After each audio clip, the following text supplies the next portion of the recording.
So Christina Palsgrove, Here. Jeanette Am I- Duren, I'm here, Sarah. Jeff Rabat, I'm here. Kendra Hall, Here. Lee Comrie, Here. Luke Cole, Here. Mead Meyer, I'm here. Melanie Alvarez, Here. Paul Casartano, sorry Paul,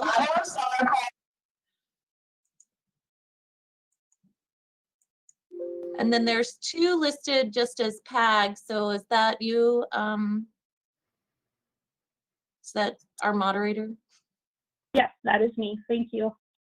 And Sarah Reitmeyer, I'm here. And Christina Palsgrove, you have a colleague with you? Yes, that's Pat Tapia. Morning. Pat's Good our deputy morning. director. Hi, Pat. I don't believe I've met you yet. On the attendees list, we have Mirella,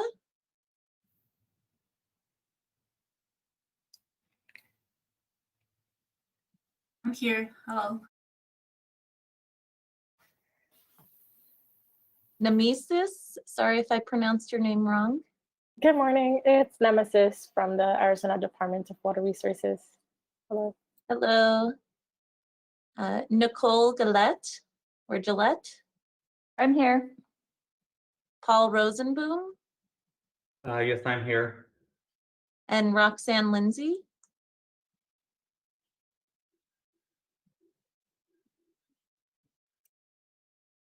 I'm here. So in order to trim time a little bit, we have eliminated our PAG staff updates, but we're going to try and do those in the future. If you have ideas maybe of how we could best fit that in, you could email Lee Comrie. For the in-kind form, we'll be using the staff and attendees lists. But if you are funded by federal dollars, please let Lee know. And if you spent additional time for the meeting, also email Lee Comrie so that she can document that for our in-kind form. And then I see Kim Franklin just joined us for an attendee, and Catherine, sorry if I pronounce your name wrong, Catherine Schlodweiler. Hey, Sarah, this is Megan Garvey. I'm stepping in for Catherine, and I'm from Tucson Electric Power. Oh, okay. I don't know where my pen went. All right, and we have a Heidi Lasham.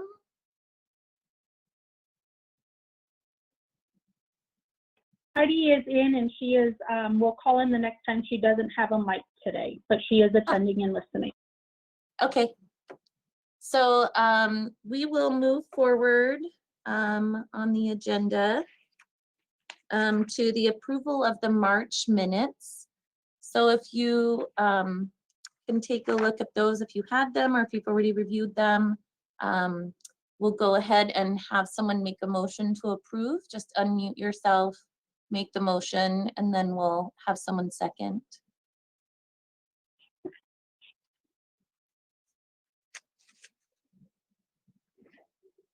Do we have a motion to approve? I can make that motion. And when we do any of the voting and that, if we could, if you could let us know your name. I know some people can see who's talking, but I can't see that. This is Nicole, if that wasn't, if that Thank was you, for me. Nicole. And second? I second. This is Kim Franklin. Thank you, Kim. All right, all in favor, if you can just unmute your mics and just say aye, that'll be fine. And then I'll do an all opposed just in case anybody has additions. So all in favor? Aye. Aye. Aye. Any opposed? Okay, the motion carries by consensus in our meeting. So we will move on. I believe Lee Comery will be presenting. She is our PAG Sustainability Coordinator. She will be talking about the current top environmental issues list for 2020 and the process for updating the list to 2021. Thank you, Sarah. So today I'm going to go over the basics of the issues list. I'm going to review the 2020 list and then the process in which we will create the list for 2021. So this list is developed annually. It is used as a basis to engage on key topics that are relevant to our organization, to PAG and its jurisdictions, as well as to EPAC and its subcommittee members. It is used to facilitate discussion on these key topics, and we can coordinate efforts on key regional activities, local projects, and also discuss current and future regulations that impact the region. And in so doing, we stay relevant, we can raise awareness of these identified issues in the region, and that way kind of make sure that we're all on the same page with respect to these key issues. So I'm going to quickly review the 2020 issues list. I'm going to talk about some progress that we've made in some areas, and also looking at other areas that we might want to address in the future. We also, of course, have one meeting planned still for this year in December, but then looking forward to 2021.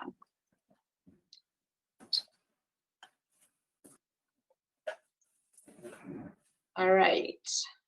So of course, there's a lot of text here. We're looking at the 2020 issues list. So if you just want to focus on the big headers, we started off with 2020 list with healthy environment, clean air, clean water, solid waste reduction. That was a new item that we added for this year, and protection and enhancement. And just to review a couple of the places where we've had progress, the Ajo planning area has been redesignated to attainment for particulate matter. We've done some coordination work with Pima County and Arizona Department of Environmental Quality to notify the EPA of the high ozone levels that were associated with wildfire activity in 2018, and flagging that as possible exceptional events. And of course, we've had some high ozone levels this summer, also with wildfire impact. So that is something that's a continuing issue. With respect to clean water, the PAG area-wide water quality management plan, the 208 plan for the region, was approved by the Regional Council in January of this year and is awaiting approval from the Arizona Department of Environmental Quality, and then it'll go on to EPA. One of the things that we might want to discuss in the future, the topic of the revisions to the waters of the United States in the Navigable Waters Protection Rule. With respect to solid waste reduction, we're continuing on this topic. We've had a presentation on household hazardous waste earlier this year, and today we'll be hearing about recycling. And it's good to be discussing this in a regional space. Under protection and enhancement, we received an update on invasive species from our very own member, Kim Franklin, from the Desert Museum, and she talked about bufflegrass also, gave us an update. We did add stewardship of streams to this list for 2020, and today we'll be hearing about the Santa Cruz River and trash cleanup. And in the future, we might want to look at some of the improved water quality that we're seeing and the benefits to aquatic life in a future presentation. So moving on to smart region coordination, we have both integrated planning and vibrant economy. We haven't specifically addressed some of the ideas that we had for integrated planning this year. So perhaps that is something that we continue on for next year. With respect to vibrant economy, we did learn from the Audubon, Arizona about the economic impact of outdoor recreation from Arizona waterways and the metrics showing the benefits to Pima County. Moving on to regional resiliency, we have both water reliability and climate variability. Under the water side of things, we continue as a key stakeholder in the Lower Santa Cruz River Basin Study, and an update of that in the spring would be timely. Also, we haven't really addressed the Colorado River shortages, which we usually do every year or every other year, so that's something we might want to continue on with. With respect to climate variability, the regional greenhouse gas emissions inventory is currently being updated, and the city is also embarking on its climate action planning efforts. So that is something that we might want to continue to address in 2021.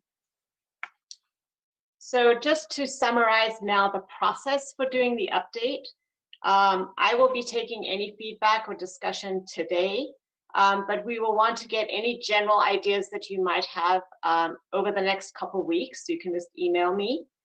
And then we will work as staff to update this list and incorporate your ideas. And by the end of October, early November, we anticipate circulating the draft of the 2021 list.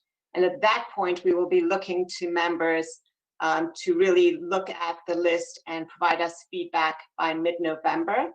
And that way we will make sure to tweak the list as needed and use that feedback to create the final draft, which the plan is then to include that in the packet for the December meeting for action by this committee.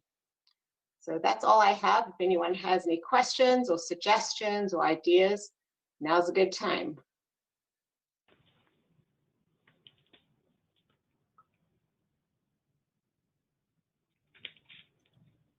If I don't hear anything, feel free to email me, and we'll go from there, and look out for a draft probably end of October, early November for your feedback.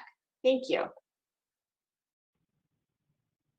Okay, thank you, Lee. So our next item, we have two representatives from the city's Environmental and General Services, and they're here to update us on the state of recycling in Tucson. We have Christina Paulsgrove. She's the Public Information Officer, and she has been doing public communication and outreach for over 25 years.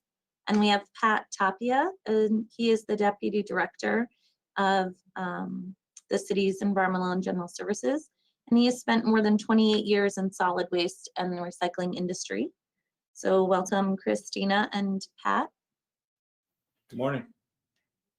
I have 25 years, that makes them sound older.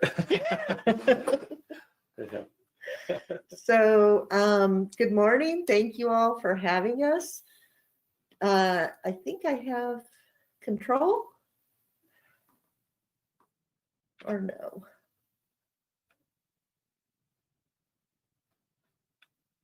There we go. Thank you. Yes, so we wanted to give an update on what's been happening with recycling. As you probably are all aware, a lot has changed since 2018 when China initiated the National Sword and decided that they were no longer going to accept mixed recyclables or mixed plastics and mixed paper, as well as limiting contamination to less than 0.5%. So it's caused, we've been facing new challenges because of that, and we just want to update you.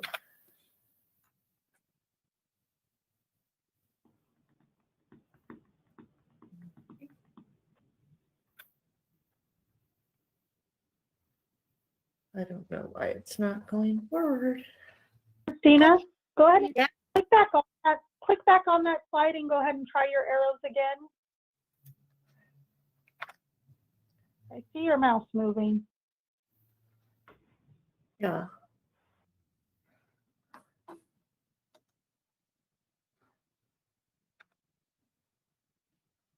You may want to try the arrows on the surface itself or on your tablet itself and see if those work.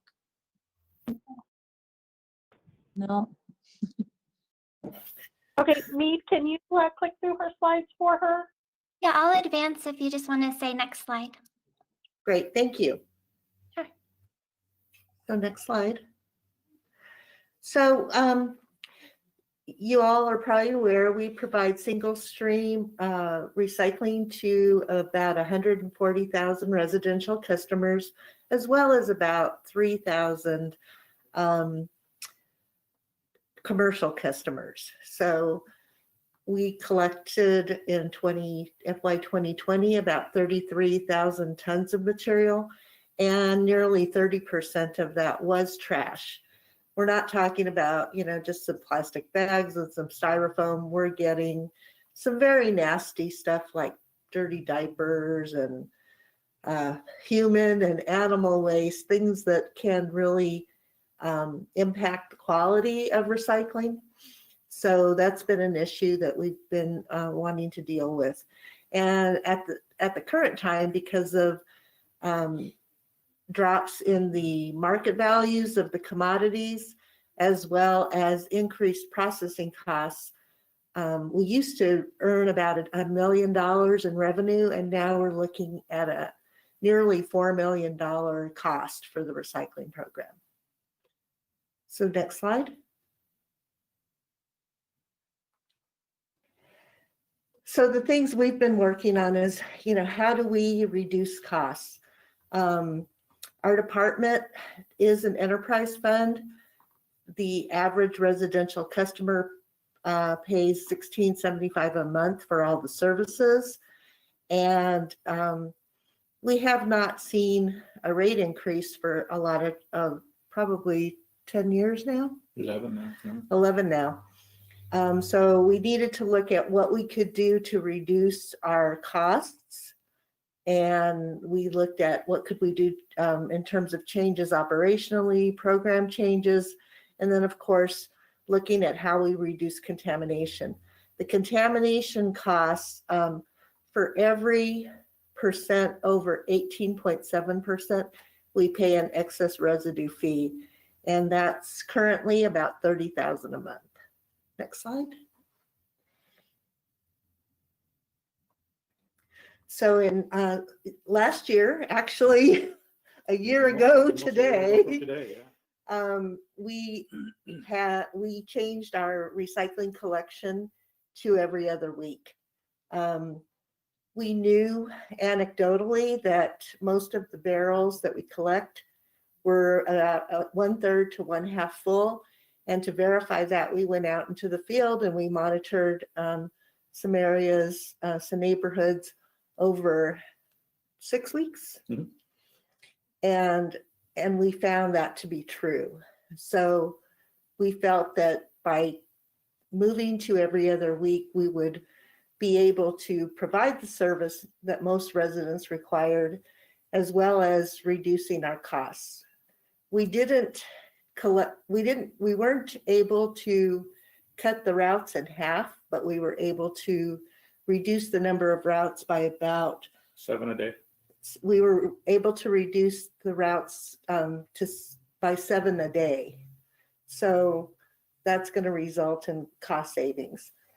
What we have found since we did that is we're pretty much collecting the same amount of recyclables over 2 weeks that we used to collect over each week. And we have had residents who have asked to have additional capacity. And so we've provided second blue barrel containers to about 700 residents thus far. Initially, we got a lot of requests, but that slowed down quite a bit. And I'm going to ask Pat to address the issue of savings. So good morning, everyone. Thank you for having us on. I don't know if you can see that picture of that refuse truck, but I wish they looked like that every day when they go leave our yard, because that's a pretty good looking photo of a garbage truck. But just wanted to talk a little bit about the savings. One thing that we're going to do, be able to save right off the bat, is we usually purchase about 11 trucks every year, brand new trucks, in our rotation of our new equipment. What this is going to do right off the bat is going to save us. We're not going to purchase anywhere but 2 or 3 less trucks per year. And just to give you an insight, each one of those trucks that you're looking at right now with CNG costs about $380,000 per vehicle. So that alone is going to be a huge savings for us that we're looking at, that we can reduce the amount of fleet that we're going to have to purchase, which is a long term, because now you reduce the amount of maintenance cost as well. And also the wear and tear on a vehicle when you're doing that, we're picking up the same amount of volume of recyclables that we were doing before. So we're not really seeing a huge impact on the maintenance side. Also, the purchase of containers, the less times you're picking up containers, the longevity of the container lasts longer. So that's going to be some savings that you're not seeing right off the bat, but you're going to see it over a long term. Is that, if you're picking this thing up 26 times instead of 52, and the equipment's going to last much longer. Obviously, it is a battle of what we deal with here in the heat of the Arizona, that the containers don't last as long because of the heat. But just squeezing them and putting them up and down and the wear or tear, that'll actually reduce as well. So those are some of the cost savings. Also, reducing the amount of routes. We used to average about 19 routes per day, and now we're running about 13 on the recycling side. And like I said, still picking up the same volume. So those are the savings that we're looking at as far as savings. We're 1 year into this, so we're still analyzing and see what that actual number is going to be, but we know right off the bat we'll see the savings on the truck side. Okay, next slide. So the other thing we're looking at is, are there changes we can make to our program? As I said, we have seen sharp declines in the markets. Just as an example, for glass, which is 20% of what we collect, has a zero market value. We don't receive anything for that at all. Even though it can be recycled over and over again, it's just not something that has a value. But it does have a pretty significant cost, because we pay by the ton and glass is very heavy. Right now, corrugated cardboard is earning about $21 a ton, or $38 market value per ton, but it's I think that's supposed to be, it's 21% of what we collect. Sorry about that. Mixed paper is about 18% of what we collect, and right now it is costing just due to transportation. And as you can see, 30% of what we collect is just trash, and it's costing us over $360,000 a year just because of the excess residue fees. So we really want to reduce the contamination. That will help pretty quickly if we can get it done. And we are looking at, does it make sense to keep some things in the blue barrel? One of the issues, and this is going to come up before Mayor and Council next week, is the idea of removing glass from the blue bin. We still want to recycle it. We still want to take advantage of that. What we would do, and what we're proposing, is to set up drop-off locations. I don't know if some of you are aware of Councilmember Kozacek. We purchased a glass crusher probably back in December, right? And we were delivering glass from some of the restaurants and bars on 4th Avenue, and he was crushing the glass and seeing what quality he could get, because the idea is if we can collect it and separately and crush it, we can use it to fill sandbags during monsoon season. We can use it in sidewalk construction. We can also use it in street construction as well. And that's one of the things over the next few years we're going to be looking at is, are there things we can take out of the blue barrel that we keep locally and find a use for locally, because ultimately that's probably a better environmental use for the products we're collecting. Mixed paper is an issue. Right now, the market's down, but a lot of the problem with the mixed paper is that when people put food waste and oil and things like that in their blue bin, it really reduces the quality of the paper. And so then it becomes trash. So we need to work on that. And again, as I've said, reducing contamination is one of the most important things we can do right now. Next slide. So there you see a blue barrel. I wish I could say that that was atypical, but unfortunately we get a lot of this.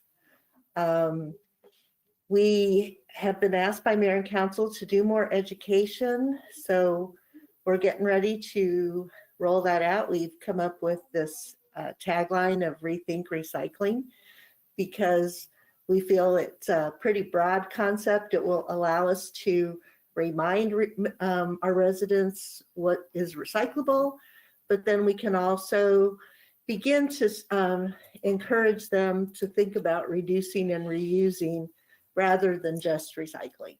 Because again, you know, we all know the reduce and reuse are higher on the scale in terms of waste reduction or waste diversion. So we'll be rolling that out and you'll see it soon. And then we're also going to be doing some enforcement. We received a grant from the Recycling Partnership. They are a nonprofit. They've worked with communities across the country, and they have a tagging system where they we put feet on the street. We're going to have teams that go out. We're going to target 30,000 residents and look in the bins and see what they're doing. Next slide. So this is some of the messaging that we're looking at for the Rethink Recycling. We really want to remind people what they can recycle, what are the main categories. We're trying to keep it simple. We've heard over the last few years, people think recycling is really complicated. It isn't, but we'll also have a lot more information on our website for those people who really want to delve into the specifics about, you know, do I leave the caps on? Do I have to take the piece of plastic off my tissue box? Things like that. And then there's a whole group of people, they just want to know paper, cardboard, metal cans, plastic bottles, and they're fine. But there's a lot of people out there who really want to know why certain things are not recyclable. So we'll have more information on our website. And then you see some bus shelters. We want to remind people about things that they can, but also those things that really shouldn't be in the blue bin, like styrofoam and plastic bags. We've been telling people not to put plastic bags in their recycle bins for 20 years now, and we still get them. We hired some help. Kendra Hall is working with us now, and she's been putting out a lot of videos and social media. We've really increased our reach out in the community. And so we're hoping that it's making a difference.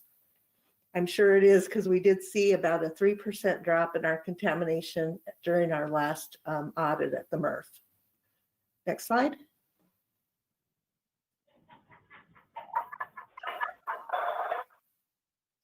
So I mentioned the recycling partnership. So we have had to hold off on starting that just because of the pandemic. But we will be hiring a team to monitor and tag bins. We're going to target 30,000 customers across all of the service days.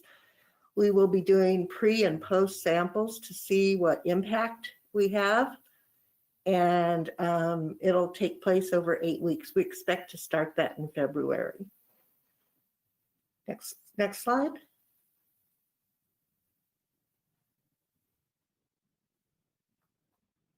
Any questions?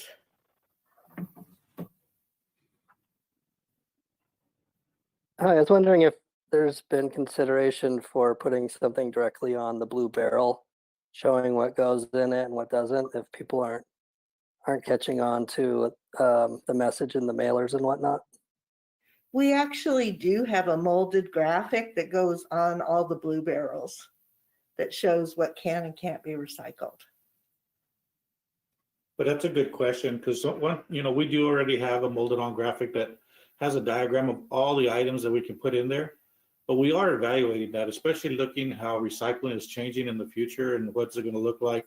It may not look like what we're doing 30 years ago. What's it look like now? And really looking at focusing in on the items that are marketable now, kind of like your paper goods, your cardboard, your aluminum, are items that we know are marketable. We are talking and considering maybe changing what that message is going to be on our containers. But to answer your question, we do have something on there now. Sure, thanks. I've never noticed it, so No. thank you that it's not standing out. And chances are that started maybe, I want to say 8-9 years ago that we started on the lids. So chances are if you have had your container longer than that, it may not have that on that container. So if you get that container replaced, it should be replaced with a new container that does have the molded on graphic.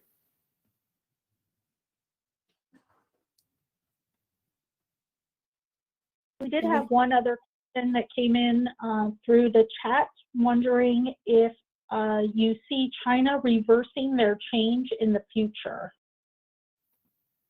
We don't. And actually under restrictions come January 1st, I hear they're going to be even stricter on accepting plastics, which they already are now. But I'm hearing come January 1st, it's going to get even tougher on what we're able to ship.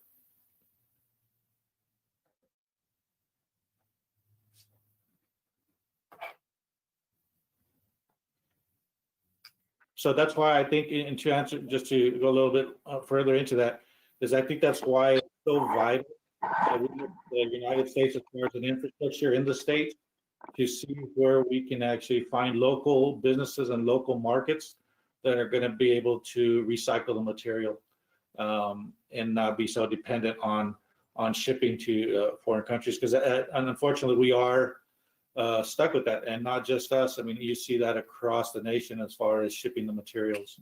And environmental issues. You see a lot of environmental issues that are coming up as far as the shipping as well. And I think that's why you see the restrictions are going to be a little bit tighter. Hey Pat, do you guys utilize your DOC crews if you ever get them back again? Do they subsidize this program as well? Do you use them for that? Paul, no, we don't. The DOC workers are primarily used for the brush and bulky program. We still have a 7-year contract left on our current agreement with the private hauler or private company that we process the recyclables now.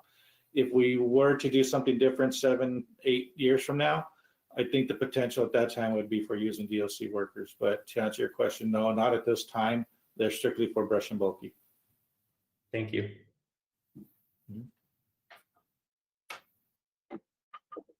Okay, thank you so much, Christina and Pat. We'll move on to item number 6. And it's a presentation on wastewater sampling and COVID-19. Jeff Prevetta is the Deputy Director of Treatment, Research, and Innovation for Pima County Regional Wastewater Reclamation Department. And he will be educating us on wastewater-based epidemiology and work done to identify COVID-19 using wastewater sampling and testing to track community level trends. Welcome, Jeff. Thank you, Sarah. If I click on it in advance, I think, okay. Mead, will you advance for me when I'm ready? I can if you prefer. Is that what you prefer? Yeah, I don't see anything on the screen to advance. I'll try it. But my name is Jeff Prevetta. I'm the Deputy Director for Pima County Wastewater. And a lot of this work we've done is at our West Center, which is located on the Pima County Water Campus with the Agua Nueva Wastewater Treatment Facility. Just a little bit of background here. So what is wastewater-based epidemiology? So this came out of work that we've been doing for, more than since about 2007. we do sewer surveillance analysis. And sewer surveillance, what that means is typically most of us were looking for opioids in the sewer collection system. You know, we worked with City of Tucson and all the local law enforcement to create the Dispose-A-Med program back in 2007. But also looking for opioids in sewage, we were able to determine if there's hot spots in certain parts of the community, we can alert the law enforcement groups to those areas, maybe increase outreach to some of the school-age children, also let local hospitals know as well. For example, there's, you know, they have the Narcan right now to counteract the symptoms of opioid heroin overdoses. And so in typical parts of the country where we see these little hotspots, those police precincts, the officers typically carry more Narcan in their car so they can counteract those side effects. And so with the wastewater-based epidemiology, that came about really as a way of tracking viruses such as polio. So, you know, polio, most of us think it was largely eradicated back in the 60s, but we have seen a resurgence of polio worldwide. And it has, you know, with travel, the easiness of travel right now, some countries don't practice vaccinations. And even here in the US, we've seen some, you know, pushback on vaccinations, public trust and those type of situations. And so we are seeing a resurgence of polio even here in the US. And what we've noticed is by looking at the genetic fingerprint for polio in the sewage, we typically are able to detect polio in a wastewater stream a good 10 to 14 days prior to the health department being alerted, because people are asymptomatic before they've started demonstrating illness and having to go to see their medical professional. We're already seeing it shedded in their feces, and so we can detect it and alert the health departments quite a bit earlier. Next slide, Mead.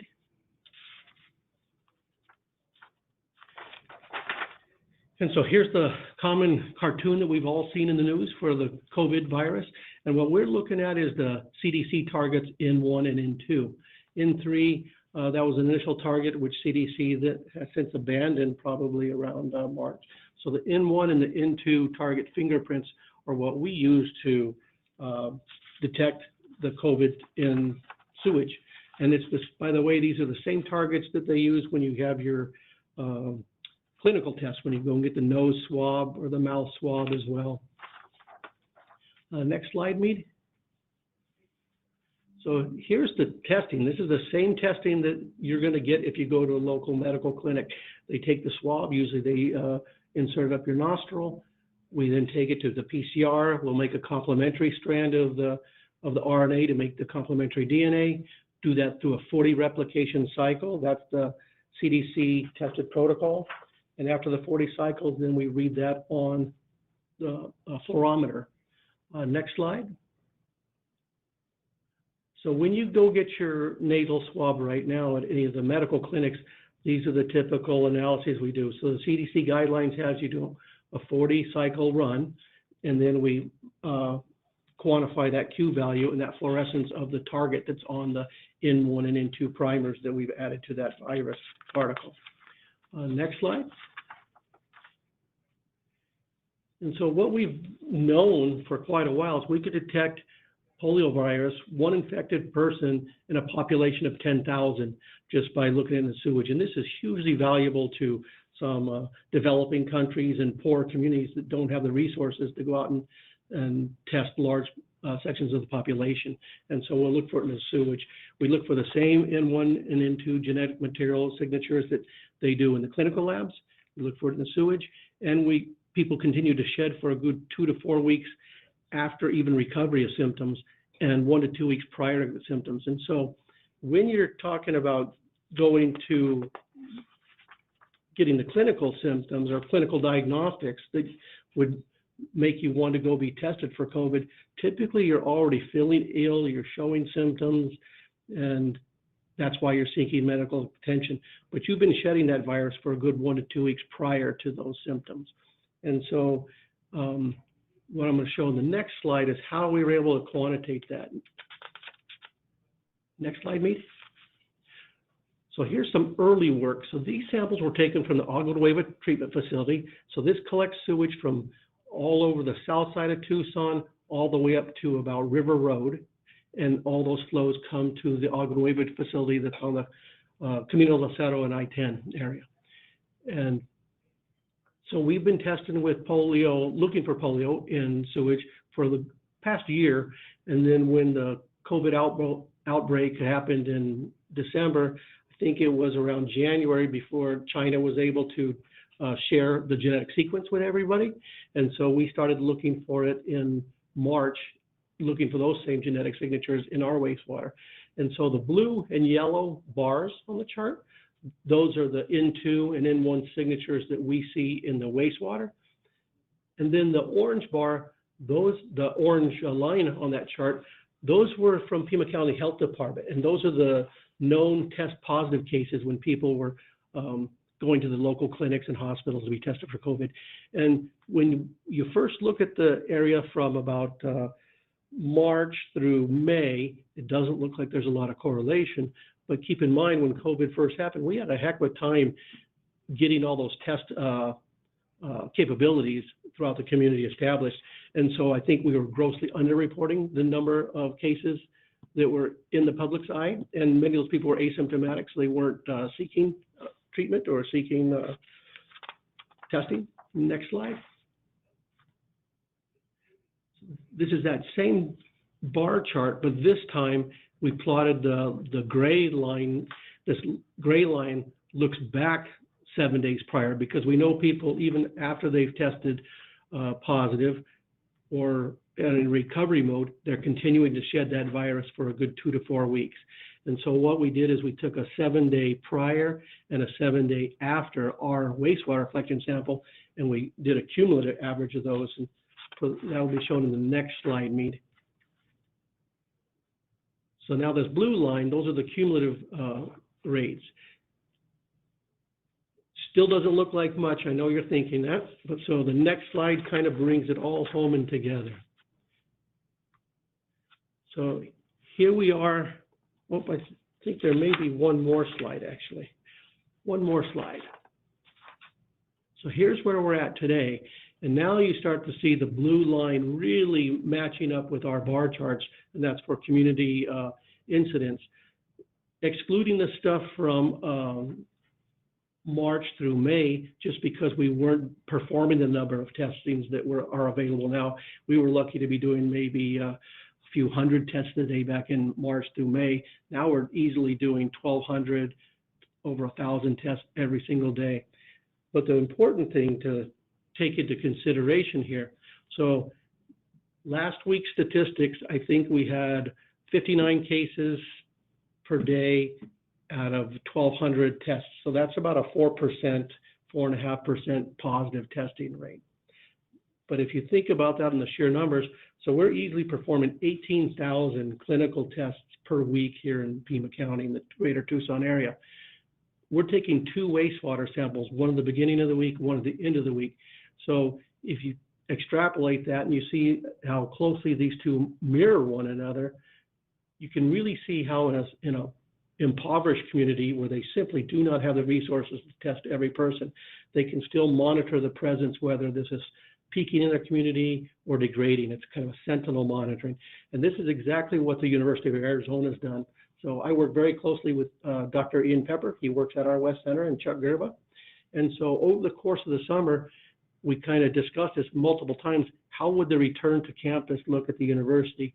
How would they sample? And so they selected 8 dormitory facilities, some of the off-campus high-rise apartment complexes, and the student union where the students go to eat. We selected downstream sewer sampling locations from all those dorms. And that way we're able to monitor the university just like it's its own small community or small city. And when they get a hit from a particular dorm, that's when the RAs then go floor to floor and they do the temperature checks and they poll the students. And if any kids test positive or showing symptoms, those are the ones they then isolate in a different dormitory, that kind of stuff. And the goal is to really just keep it from spreading and have them to do future closures of the university. And so if you were to extrapolate this out on a community-wide basis, when COVID first hit back in right around the closure there, and I think April, May is when we had the shutdown, we saw many supermarkets that were changing their hours of operation, where elderly people could come in the morning and the general population in the afternoons, just to kind of limit exposure. And so when you do this on a community basis, we would be able to detect and determine, yes, there's an outbreak, and it maybe in this part of the community has a higher incidence, and so maybe those grocery stores, or we could alert some of the more vulnerable populations, it's within your community and they can take their precautions. Rather than trying to shut down an entire community, we can take precautions and protect the vulnerable. And so that's really the bulk of our work. Next slide, Mead. So these are really our take-home messages, is how do we use this technology for early detection of outbreaks? And to make these clinical correlations with the health department to help us better manage crisis in the future, so we're not shutting down entire communities, but rather preemptively responding and maybe doing point source isolations in the community. Those are some issues that we're talking now. We're part of a worldwide summit that we work with Water Research Foundation and with researchers in Netherlands, Japan, and everywhere that are really on the leading edge of this type of technology. That's it for me. If you guys have any questions, I'm open to answer.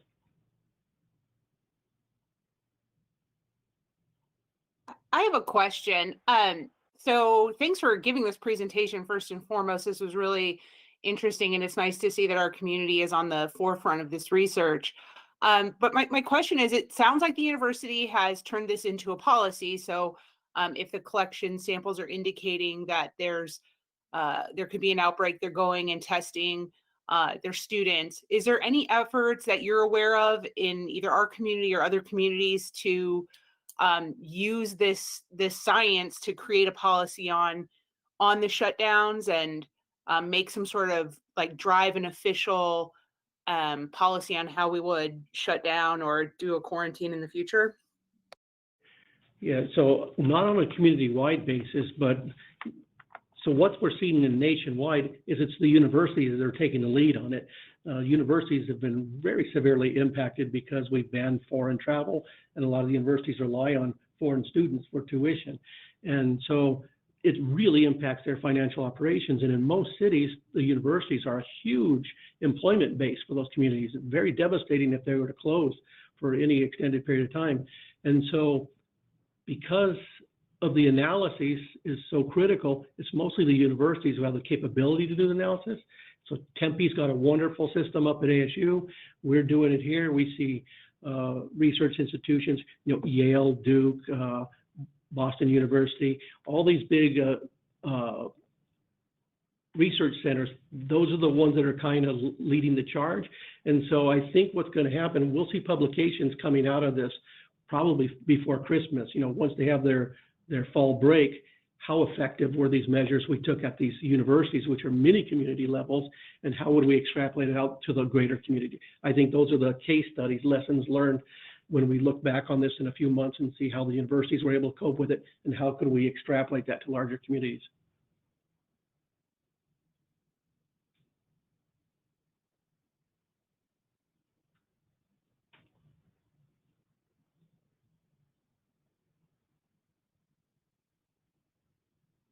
So there is a question in the chat from Luke Cole, and it says, is community-specific testing something that can be requested by HOAs or neighborhood organizations?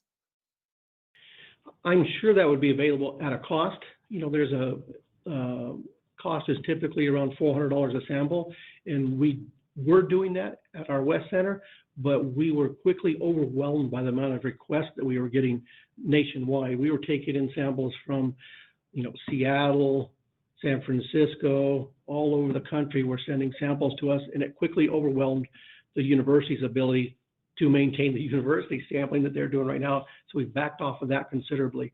Right now, we're continuing to do our community-based work at Agua Nueva, and the university is doing their university-wide sampling. Pima County Wastewater did collect samples downstream of some of the nursing homes and at all of our treatment facilities back in, I think it was April, maybe early May, when we were kind of in the peak of the shutdown. And we submitted samples out to some of the other labs in Boston just to get that done. But there is a high cost associated with that. But we did that as a community service back then. Yeah, that was going to be one of my follow-up questions is this scalable, let's say if a local school district wanted to do it, and what would be, I don't know if you could estimate, but what would the cost be if, let's say, a school district wanted to participate? Yeah, so kind of nice, that's a nice segue you led me into it. When we originally had our summit back in April or May, can't remember now, and we talked about how would this be deployed in the community. The way I envisioned it is, let's say Tucson. Let's look at the Tucson general area. I would pick TUSD's largest elementary school populations throughout the city, and I would do sewer sampling downstream of those locations. One, because kids inherently, typically any fall flu season or any year, they're the ones that get infected first, because they don't practice the same hygiene as their parents. They touch everything. They put things in their mouth. You know, kids are, we always hear the slogan, they're petri dishes, right? And so you're gonna see these illnesses, or at least the asymptomatic, in the schools first, just because of that hygiene and the sheer numbers and the way they play and the classroom sizes. But they're probably all gonna be asymptomatic. But we would be able to detect it first in the sewage downstream of the schools, and that's how we could alert different communities. Okay, it's in your community. We know that these kids are bused from these areas, and that's the way we can kind of reach out to mayor and council and some of the city, county supervisors and say, okay, here's a vulnerable population. Let's protect them first. I think that's the best way that it would be able to work. Sample downstream of the schools, probably the best sampling locations we could get. So Jeff, we have one more question before we move on to our next item, and it says, do you test at the Einer Road facility as well? We have tested at the Einer Road facility on a few occasions, but we have an interconnect. So the Einer Road gets samples more from the Oro Valley area all the way up to River Road. So it's that northern part of the sewer shed. But the flows that come to Agua Nueva, we have an interconnect pipeline. It's an 8-foot diameter that goes between Agua Nueva and Tres Rios. And so about 30% of the flows that go to Agua Nueva also go to Tres Rios. So we just capture at that location. I think in the future, we'll probably start sampling at Tres Rios and Agua Nueva just to capture both those populations. But right now we're focusing just on Agua Nueva. Thank you very much, Jeff, for that presentation. We're going to move on to our next item, and it's item 7. We have Luke Cole. He's the Associate Director of the Sonoran at the Sonoran Institute, and he manages the Santa Cruz program. Today, he'll be discussing a low-tech approach to address region-wide problem of trash in the Santa Cruz River. Welcome, Luke. Thank you for having me. Audio okay? I can hear you fine. Okay, good. All right, thanks everybody. So yeah, I coordinate all of our work on the Santa Cruz River. We work all the way from the headwaters in Arizona down into Mexico and then back up pretty much through Marana to the Pima Pinal County line. And I am working to attempt to integrate a new, previously used, new to this area, survey approach to quantify and categorize the trash that we're finding in the river during cleanup events. Fortunately, these cleanup events are becoming more common, and we got stymied with the pandemic outbreak. We had a really big cleanup event scheduled for Earth Day this year that we had to postpone. But the overall process that we're looking to describe here is a real low-tech way, practically citizen science, or eventually a citizen science level approach where upon doing a general, just grab it and put it in a bag trash cleanup event, there could be a subset of trained individuals, and again, this is the low bar for the training, to do some categorization of that trash. So I'm going to proceed and just reiterate, this is sort of the vision statement for my programs team. We really think that the Santa Cruz River can be a flowing river all the way from Mexico to Marana, because we want to ensure that it remains the foundation of community health and prosperity. Here is our current sort of schematic map of the river. I described this a little while ago. For those who are unfamiliar, the river starts down in the San Rafael Valley, flows southward, and then bends back northward, geologically as the table of elevation tips downward toward the north. We currently have 3, 4, 5 flowing sections of the river. The ones that are indicated here in a thicker blue line are the ones that flow perennially and do so as a result of managed effluent introduction into the river. So we have a long stretch down from the Rio Rico plant flowing northward. We have the new Heritage Project that started flowing in June of 2019, just south of downtown. And we have the 2 stretches of the river that flow northward from the Agua Nueva plant and from the Tres Rios plant.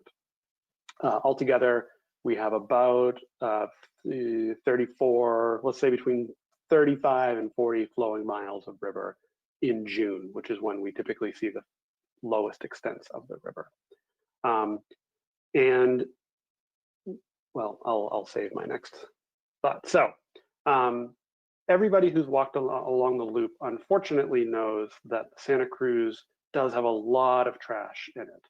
It's pervasive, persistent, and it's really pernicious to the river. It has not only effects on the viewer's impression of the river, but the degrading of plastics, the presence of netting, of wood with preservatives in it, can really lead to declines in the environmental quality of and the water quality of the river.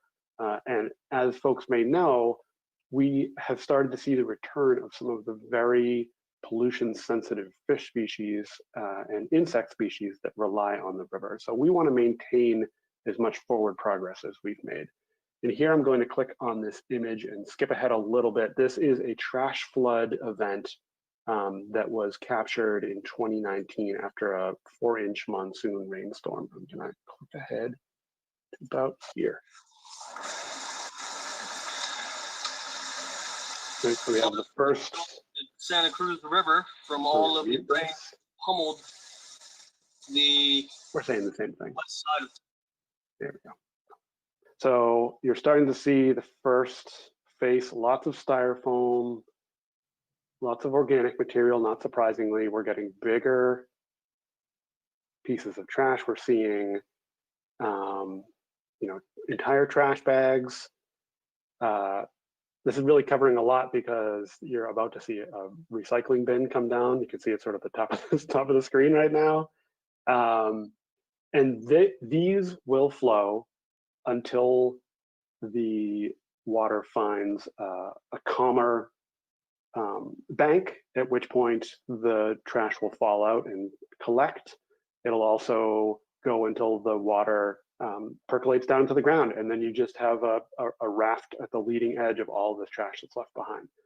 This is the trash that has been brought to the attention of the county, because right now Pima County Regional Flood Control District is doing public and stakeholder meetings where they're looking to make upgrades, FEMA required upgrades to the flood control infrastructure in the river.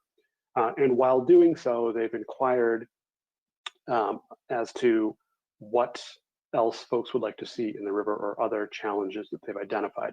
Trash has come up consistently in both the public and in the stakeholder events. So we are working, this is all timed. Okay, so because of the way that trash works here in this system, we have primarily overland flow, and we have these flashy storm events. That's just the nature of precipitation events here. So what that does is it means that trash that is at the end of your driveway or in a parking lot has a much higher likelihood of making its way into the river because there's little or few options and access points where that trash can be sequestered. And these high volume pulses are what create those barges like we saw in that video before. So what can be done? As I was saying before, fortunately, basin-wide, there's an interest in finding a solution to this trash problem. We have nonprofits, Sonoran Institute, Tucson Clean and Beautiful, Watershed Management Group, I should have had it on here, are all currently doing trash reduction efforts, largely through citizen science and volunteer base. But we also have a lot of municipal representation in this. As I said, Pima County Regional Flood Control District, the Wastewater Reclamation Department, Pima County Parks and Rec, PDEQ, and PAG have all either expressed interest in or have dedicated programs that are intended to address this issue of solid waste that's throughout the community and within the river. And we also have a lot of neighborhood associations, and I say guerrilla groups here a little flippantly, but there are some very active, very effective groups who will kind of spur of the moment to do with social media. We're going to meet up at the Rito, at Alvernon, or wherever it should be, and go out and just do a huge trash cleanup event.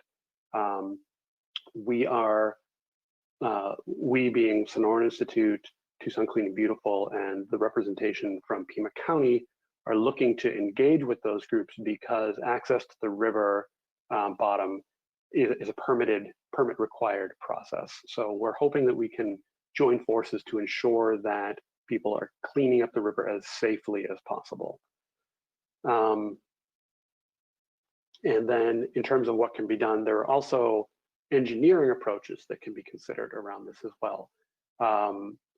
I had mentioned when I began here that I'm looking to employ a method that has been used elsewhere in the country. So this top image here comes from one of the Stiller Creeks in Washington, D.C., where I was working for their Department of Energy and Environment before I came out here to Arizona.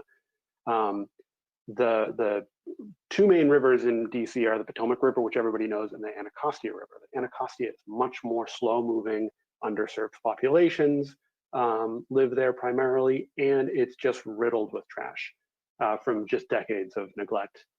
And the city has installed these trash traps. You can see the water, at least in this top one, comes out of this gated culvert and is forced to flow through this trash capture mechanism. The city couldn't install these trash mechanisms, however, because until they did these quantified categorizations where they could understand what type of trash was primarily in the river or washing into the river, so that they could correctly engineer these trash traps for installation. So these organized cleanup events and data sheets and data collection and analysis that Sonoran Institute is leading will help inform Pima County Regional Flood Control District as they seek to, at some point in the near future, install some trash collection devices that will then correctly and most effectively capture trash. This one down here as well, you can pretty simply see these are strong polyethylene nets. As the water flows through and brings trash with it, the nets are able to capture it. Those nets can then be cinched off, pulled off, emptied, and replaced. Same with this. With this trash capture device, a winch arm can pull out the entire payload, dump it into a trash, a trash collection truck, put it right back in, and start anew. So we're working toward ensuring that any installs that are done by the county will have the highest likelihood of success. So what does this protocol look like? Well, we gave this a test run out in the field last week. And the idea is that we would be assessing the trash in in a fixed area, a recorded area. So that could be 10 meters by 10 meters, 10 meters by 1 meter, depending on the intensity of the trash. And this builds on an existing method from the Anacostia Watershed Society.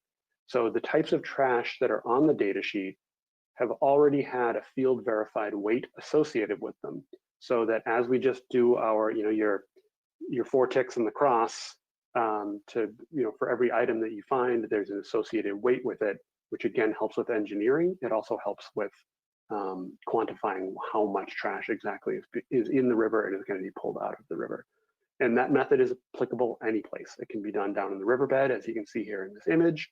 It can be done along the edge of the loop where there may be spillover from trash barrels or just diffuse trash that collects. It really can be done in streets, in parking lots, in washes. It's a really good thing to employ with school age and high school age students, because the approach is very deliberate, as you'll see in a little bit. So yeah, as I just said, the benefits extend simply beyond removing the trash. And that's not to minimize simply removing the trash, but we can potentially identify sources and come up with effective engineering solutions to deal with it. Sources indicate, if we see styrofoam cups from a particular convenience store, we may in time be able to engage that corporation to fund or assist or raise awareness around the idea of trash reduction or proper trash disposal. So I'm just going to now show you all the data sheets pretty quickly. This is about as dry as a presentation can be, but I just want you to see some of what we're trying to incorporate. So we want to understand what we want to track GPS so we can create a GIS data layer on it. We want to know how big the transect is, some other identifying information around where you are. Are you on the street? Are you in the riverbank? And get a sense of vegetation, so we can try to understand and unpack what impact vegetation may have on the trash. Like whether, if you're in a grassy area, if the grass is going to be pulling out any particular types of trash more than others. And then, as I said, here are the multi-category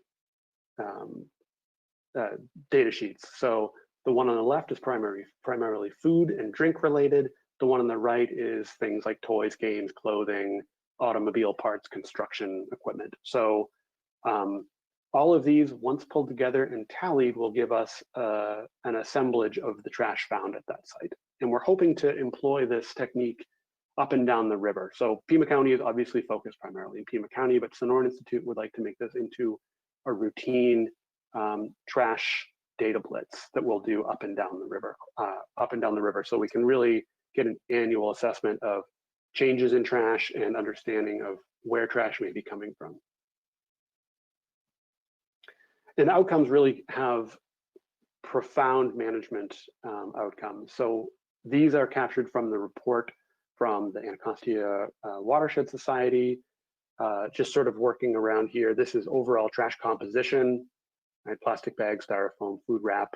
These are all the major categories that are in the data sheets. Here, this is trash found on the streets, so indicating that this method can be used on dry land or down in the riverbed. And here, this is a % of total trash, and in this instance in DC, plastic bags, single-use ones or trash bags were found to really predominantly affect here. This is % of total trash by item. 65% in the fall, so around 50 to 60% in general was these plastic bags. What DC was able to do with this, and Arizona has some limitations around this, of course, but they were able to put a 5-cent ban, or 5-cent tax, I should say, on plastic bags, 2 cents of which went back towards stormwater retention installations and green install. There was a styrofoam ban was put in place because styrofoam was showing up in the river quite a bit, and everybody knows how pernicious that can be. And it became a self-fueling, self-funding mechanism where trash was able to come down because of education around it, because of management decisions around it, and because of the engineering installs that were able to sequester the trash. And I just also wanted to add, so that process is underway. I'll go back here. That process is underway. Tucson Clean and Beautiful has initiated the data sheet effort last Saturday during the cleanup. We're still refining the data sheet to make it as effective and user-friendly as we possibly can. And we'll be crunching data around this in the coming months as the weather gets cooler.